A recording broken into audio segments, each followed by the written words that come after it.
Hello दोस्तों, स्वागत है आपके अपने YouTube channel my teaching point पे। दोस्तों, संविधान का चैप्टर वाइज प्रैक्टिस सेट प्रारंभ हो चुका है। तो अगर आप इस चैनल को अभी तक सब्सक्राइब नहीं किए हैं तो सब्सक्राइब कर लें और बेल आइकन की घंटी जरूर प्रेस करें प्यारे साथियों। पर डे आपको रात 8 बजे यह प्रैक्टिस सेट पहुँचेगा प्यारे साथियों। तो आप इस प्रैक्टिस सेट को आप एक एक करके देख जाएँ। संविधान से एक भी क्वेश्चन आपके एग्ज़ाम हॉल में मिस नहीं होगा। तो आइए देर न करते हुए स्टार्ट किया जाए। इस अनुसूची में शपथ का प्रावधान है। जी हाँ, भारतीय संविधान के किस अनुसूची में शपथ का प्रावधान है? ऑप्शन ए अनुसूची 3, ऑप्शन बी अनुसूची 4 और ऑप्शन सी अनुसूची 8, ऑप्शन डी अनुसूची 2। इसका आंसर दें। तो जिन लोगों ने इसका आंसर ये बताया, बिल्कुल सही बताया है। अनुसूची 3 में शपथ का प्रावधान है। और अनुसूची 4 की अगर बात किया जाए तो इसमें राज्यसभा में सीटों का क्या है? बंटवारा है। राज्यसभा में सीटों का बंटवारा है। ठीक है, ध्यान से सुन लीजिए। अनुसूची 8 की अगर बात की जाए तो इसमें क्या है प्यारे साथियों? तो इसमें 22 भाषाओं का प्रावधान है। भारतीय संविधान के अनुसूची 8 में इसमें 22 भाषाओं का क्या है? प्रावधान है। ठीक है। अनुसूची 2 की अगर बात की जाए तो इसमें वेतन और भत्ता से संबंधित प्रावधान है। वेतन और भत्ता से संबंधित क्या है? प्रावधान है। ठीक है ना। लेते हैं अगला क्वेश्चन। लेते हैं। भारत के मूल संविधान में कुल कितनी अनुसूचियां थीं? ध्यान से देखिएगा। भारत के मूल संविधान में कुल कितनी अनुसूचियां थी? Option A 8, option A 12, option B 8, option C 4 और ऑप्शन डी है 6। तो इसका आंसर दें। तो जिन लोगों ने इसका आंसर बी बताया, बिल्कुल सही बताया प्यारे साथियों। भारत के मूल संविधान में कुल अनुसूचियों की संख्या कितनी थी? 8 थी। लेकिन वर्तमान में कुल अनुसूची कितने हैं? तो वर्तमान में कुल अनुसूचियों की संख्या 12 है। ठीक है ना। वर्तमान में कुल अनुसूचियों की संख्या 12 है प्यारे साथियों। यहाँ पे देखा जाए तो 9वां अनुसूची जो है यह प्रथम संविधान संशोधन अधिनियम 1951 के तहत जोड़ा गया था, भूमि सुधार। और अनुसूची अगर 10 की बात किया जाए तो दल बदल जोड़ा गया था। ये 52वां संविधान संशोधन अधिनियम 1985 के तहत ये दल बदल जोड़ा गया था। ठीक है ना। अनुसूची 11 की बात किया जाए तो 73वां संविधान संशोधन अधिनियम 1992-93 के तहत 92-93 में यह अनुसूची 11 जोड़ा गया, जिसमें कि पंचायत का प्रावधान है। ठीक है ना। और अनुसूची 12 की अगर बात की जाए तो 73वां संविधान संशोधन अधिनियम 1993 के तहत इसमें अनुसूची 12 को जोड़ा गया और इस अनुसूची 12 में नगर पालिका का प्रावधान है। ठीक है। तो ये रहा आपका अनुसूची 12। ठीक है ना। लेते हैं अगला क्वेश्चन। अगला क्वेश्चन आपके सामने है। भारतीय संविधान के अनुसूचियों के संबंध में कौन सा कथन गलत है? ध्यान से देखिएगा, यहाँ पे कथन गलत पूछा जा रहा है। भारतीय संविधान के अनुसूचियों के संबंध में कौन सा कथन गलत है? ऑप्शन ए है अनुसूची 6 में असम, मेघालय, त्रिपुरा और मिजोरम राज्यों के विकास के लिए प्रावधान है। यहाँ पे गलत चुनना है, ध्यान दीजिएगा। अनुसूची 2 में वेतन एवं भत्ता का प्रावधान है। और ऑप्शन सी है अनुसूची 4 में SC/ST के लिए विशेष प्रावधान है। और अनुसूची 10 में 52वां संविधान संशोधन अधिनियम 1985 के तहत इसको क्या किया गया था? इसको जोड़ा गया था। ठीक है ना। तो इसमें कौन सा कथन गलत है? तो जिन लोगों ने इसका आंसर सी बताया, बिल्कुल सही बताया प्यारे साथियों। अनुसूची 4 में SC/ST का प्रावधान नहीं है, बल्कि इसमें राज्यसभा में सीटों का बंटवारा है। इसका प्रावधान है कि किस राज्य से कितने सदस्य राज्यसभा में जाएंगे, इसके लिए इसका प्रावधान अनुसूची 4 में है। ठीक है। तो यह ऑप्शन क्या है? गलत है। लेते हैं अगला क्वेश्चन। अगला क्वेश्चन आपके सामने है। भारत में वर्तमान में संघ शासित प्रदेशों की संख्या कितनी है? यानी केंद्र शासित प्रदेश पूछा जा रहा है कि वर्तमान में संघ शासित प्रदेश की संख्या कितनी है, यानी केंद्र शासित प्रदेश की संख्या कितनी है। इसको यूनियन टेरिटरी कहते हैं। यूनियन टेरिटरी की संख्या कितनी है? तो इसका आंसर दें। Option A 8, option B 9, option C 7 और ऑप्शन डी है 6। तो प्यारे साथियों, पहले भारतीय संविधान यहाँ पे देखा जाए तो 7 हुआ करता था, उसके बाद 9 हुआ। वर्तमान में कितना है प्यारे साथियों? तो जिन लोगों ने इसका आंसर ए बताया, बिल्कुल सही बताया है। वर्तमान में संघ शासित प्रदेशों की संख्या कितनी है? तो 8 है। ध्यान दीजिएगा, 8 है। ठीक है। कौन कौन है 8? तो 8 में अगर देखा जाए तो पहला जम्मू कश्मीर, दूसरा लद्दाख, तीसरा चंडीगढ़, चौथा दिल्ली, पाँचवां दादर नागर हवेली दमन व दीव, छठवां पुदुचेरी, सातवां लक्षद्वीप और 8वां है अंडमान निकोबार द्वीप। ठीक है।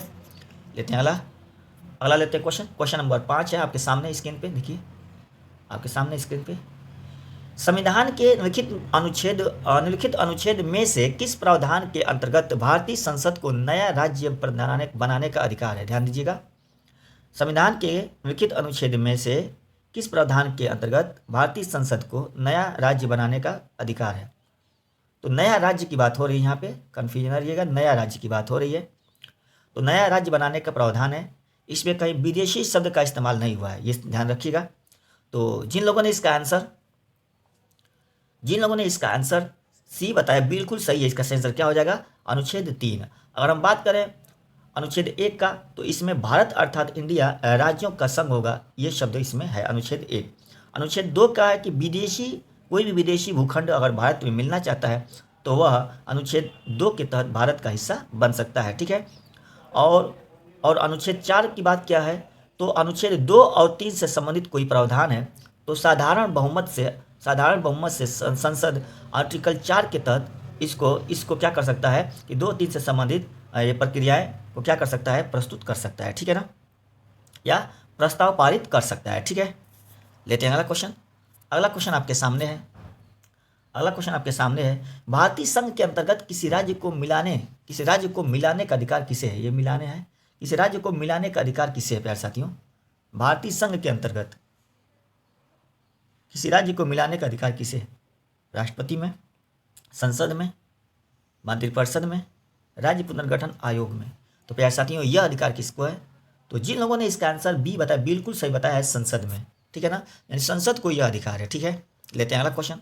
अगला क्वेश्चन आपके सामने है, निम्नलिखित कथनों पर विचार कीजिए। यहाँ पे देखिए आपके सामने, निम्नलिखित कथनों पर विचार कीजिए और दिए गए कूट की सहायता से बताइए कि इनमें कौन सही है, ठीक है ना, इनमें कौन सही है।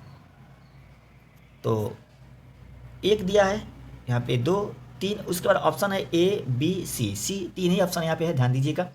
संविधान में यूनियन ऑफ स्टेट शब्द प्रयुक्त हुआ है, यहाँ पे ध्यान दीजिए, यहाँ पे 3 ही ऑप्शन दिया है प्यारे साथियों। तो यहाँ पे देखा जाए तो संविधान में यूनियन ऑफ स्टेट शब्द का प्रयुक्त हुआ है क्योंकि भारतीय राज्यों को अलग होने का अधिकार नहीं है। तो यहाँ पे सही का यहाँ प्रावधान लेना है, तो ये तो सही है, ऑप्शन 1 तो ये तो सही है। नए राज्यों के गठन की शक्ति संसद में निहित है, ये भी सही है। 35वें संशोधन के अंतर्गत सिक्किम भारत का राज्य बना, ये भी सही है। तो यहाँ पे देखा जाए तो ये ऑप्शन सी सही होगा, सभी तीनों सही है प्यारे साथियों, ठीक है ना, तीनों सही है। लेते हैं अगला क्वेश्चन नंबर 8 है, निम्नलिखित में कौन सा अनुच्छेद भाग 1 से संबंधित नहीं है? यहाँ पे देखिएगा, निम्न में से कौन सा अनुच्छेद जो है भाग 1 से संबंधित नहीं है? भाग 1 से संबंधित नहीं है, कौन सा अनुच्छेद? तो आपको पता है कि अनुच्छेद भाग 1 में कहाँ से कहाँ तक अनुच्छेद है। अगर ये आपको पता है तो इसका आंसर आप आसानी से दे लेंगे। तो इसका आंसर देखिएगा, तो इसका आंसर दें आप लोग।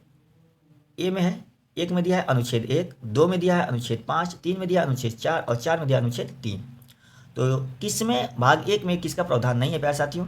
तो भाग 1 कहाँ से कहाँ तक है? तो 1 से 4 तक है, अनुच्छेद 1 से 4 तक भाग 1 में इसका प्रावधान है। तो यहाँ पे गौर करिएगा, तो इसमें कौन सा आंसर सही होगा? तो जिन लोगों ने इसका आंसर बी बताया बिल्कुल सही बताया प्यारे साथियों, केवल 2 का मतलब यहाँ पे देखिए, ये 2 में क्या दिया? अनुच्छेद 5 दिया है। तो अनुच्छेद 5 का प्रावधान तो नहीं है यहाँ पे, केवल 2 का मतलब अनुच्छेद 2 मत समझिए। यहाँ पे दिया है 1, 2, 3, 4, तो इसमें 2 में क्या दिया है? अनुच्छेद 5 जो है इसका प्रावधान ये भाग 1 में नहीं है। भाग 1 में केवल 1, 2, 3 और 4, यानी 1 से 4 तक भाग 1 में अनुच्छेदों की संख्या मौजूद है, ठीक है ना।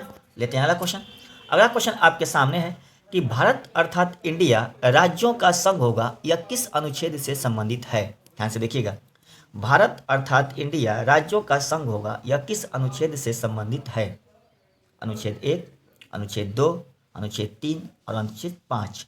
तो जिन लोगों ने इसका आंसर ए बताया है बिल्कुल सही बताया है, भारत अर्थात इंडिया राज्यों का एक संघ होगा यह अनुच्छेद 1 में कहा गया है, ठीक है ना। लेते हैं अगला क्वेश्चन है आपके सामने। क्वेश्चन नंबर 10 है कि कोई भी विदेशी भूभाग भारत में विलय करना चाहती है तो किस अनुच्छेद के तहत वह भारत का हिस्सा हो सकती है? तो यहाँ पे देखिएगा, ये क्वेश्चन बताया जा चुका है। तो जिन लोगों ने इसका आंसर ए बताया बिल्कुल सही बताया है, अनुच्छेद 2 के तहत ऐसा प्रावधान भारतीय संविधान में है। लेते हैं अगला क्वेश्चन आपके सामने है, किस वर्ष सिक्किम भारतीय संघ का 22वां राज्य बना? यानी किस वर्ष जो है सिक्किम जो है भारतीय संघ का 22वां राज्य बना? तो जिन लोगों ने इसका आंसर डी बताया बिल्कुल सही बताया है, 1975 में सिक्किम जो है भारत का 22वां राज्य बना। ठीक है ना। लेते हैं अगला क्वेश्चन। अगला क्वेश्चन आपके सामने है। अगला क्वेश्चन आपके सामने है, संविधान के प्रथम अनुच्छेद के अनुसार भारत है, संविधान के प्रथम अनुच्छेद के अनुसार भारत है राज्य का समूह, यहाँ राज्य लिखा है प्यारे साथियों, राज्य का समूह, राज्यों का फेडरेशन, राज्यों का कन्फेडरेशन, राज्यों का यूनियन। तो यहाँ पे देखिएगा, तो जिन लोगों ने इसका आंसर डी बताया बिल्कुल सही बताया प्यारे साथियों, संविधान के प्रथम अनुच्छेद के अंतर्गत जो है भारत राज्यों का क्या है, संघ है, और संघ को यहाँ पे यूनियन से संबंधित है। संघ मतलब यहाँ पे यूनियन की बातें कहा गया है। ठीक है ना। लेते हैं अगला क्वेश्चन। अगला क्वेश्चन आपके सामने है, निम्नलिखित में से कौन सा संघ राज्य क्षेत्र नहीं है। ध्यान दीजिएगा, कौन सा संघ राज्य क्षेत्र नहीं है। Option A Goa, option B Puducherry, option C Daman व दीव, और ऑप्शन डी है लक्षद्वीप। तो जिन लोगों ने इसका आंसर ए बताया बिल्कुल सही बताया, गोवा जो है राज्य संघ राज्य क्षेत्र नहीं है, संघ राज्य क्षेत्र पुदुचेरी है, दमन व दीव है और लक्षद्वीप है। ठीक है। लेते हैं अगला क्वेश्चन। अगला क्वेश्चन आपके सामने है, भाषाई आधार पर सर्वप्रथम किस राज्य का गठन हुआ था। ध्यान दीजिए, बहुत इंपॉर्टेंट क्वेश्चन है। भाषाई आधार पर सर्वप्रथम किस राज्य का गठन हुआ था। तो प्यारे साथियों, 1953 ईस्वी में भाषाई आधार पर सबसे पहले किस राज्य का गठन हुआ। तो इसका आंसर क्या होगा। तो जिन लोगों ने इसका आंसर बी बताया है, बी बताया बिल्कुल सही बताया है, ऑप्शन बी जो है आंध्र प्रदेश का भाषाई आधार पर सबसे पहले गठन हुआ 1953 ईस्वी में। ठीक है ना, 1953 ईस्वी में। तो इसका सही आंसर क्या हो जाएगा, इसका सही आंसर हो जाएगा बी, यानी आंध्र प्रदेश। कब हुआ था, तो 1953 ईस्वी में। ठीक है। लेते हैं अगला क्वेश्चन, और इस सीरीज का ये लास्ट क्वेश्चन है प्यारे साथियों, निम्नलिखित में से कौन एक नए राज्य के निर्माण के लिए संवैधानिक उपबंध नहीं है। ध्यान दीजिएगा, निम्नलिखित में से कौन एक नए राज्यों के निर्माण के लिए संवैधानिक उपबंध नहीं है। तो बहुत ही आसान, बहुत ही यहाँ पे देखा जाए तो क्वेश्चन को ध्यान से पढ़िएगा, बहुत ही आसान क्वेश्चन भी नहीं है। किसी राज्य का क्षेत्र घटाकर, किसी राज्य का क्षेत्र बढ़ाकर, किसी राज्य का नाम परिवर्तन कर, एक राज्य संघ राज्य क्षेत्र शामिल कर, यानी एक राज्य और एक संघ राज्य क्षेत्र शामिल कर, ये प्रावधान किसका इसमें उपबंध नहीं है। ध्यान दीजिएगा। तो प्यारे साथियों, इसका सही आंसर क्या होगा। जिन लोगों ने इसका आंसर ए बताया बिल्कुल सही बताया, किसी राज्य का क्षेत्र घटाकर ये प्रावधान नहीं है। ठीक है ना, किसी राज्य का क्षेत्र घटाकर ये प्रावधान नहीं है। ठीक है। तो ये रहा प्यारे साथियों टॉप 15 क्वेश्चन। प्यारे साथियों, आप जरूर बताइएगा कि ये वीडियो आपको कैसा लगा। अगर यह वीडियो आपको पसंद आया हो तो आप इस वीडियो को लाइक और शेयर जरूर कीजिएगा। तो संविधान का प्रैक्टिस सेट स्टार्ट हो चुका है, पूरे संविधान का एक एक करके प्रैक्टिस सेट चैप्टर वाइज आप तक पहुंचेगा। अगर जो लोग ऑफलाइन बैच में पढ़ रहे हैं वो लोग पूरे नोट्स को दोहराएं और ये प्रैक्टिस सेट में भाग लें। प्यारे साथियों, डेली पर डे आपको ये प्रैक्टिस सेट रात 8 बजे मिलेगा। ठीक है। तो 8 बजे, रात 8 बजे यह प्रैक्टिस सेट अपलोड हो जाएगा। तो आप जुड़े रहिए, मिलते हैं अगले वीडियो में। Thanks for watching.